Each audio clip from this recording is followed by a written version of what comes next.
Toglieranno l'ingresso, un brano che ha per titolo Bella Peregrina e il testo è di Tonino Tò, dell'armonizzazione di Maria Chiara Piras, che è anche appunto la direttrice del coro Sant'Elena di Tiana.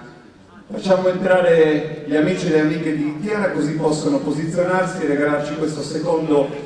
canto, dopodiché ascolteremo l'ultimo, che tra l'altro vede sul palco una formazione che non abbiamo ancora ascoltato e che ha avuto la pazienza ovviamente di ascoltare tutti gli altri nelle diverse sezioni, quindi insomma faremo loro un'accoglienza particolare. Intanto Tiana arriva e si posiziona,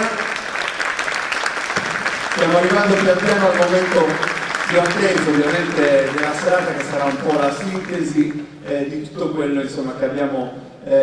voluto rappresentare, metterci in gioco per vedere un po' come va a finire. Ho già presentato il brano, non ci resta che ascoltarvi il coro misto Sant'Elena di Tiana.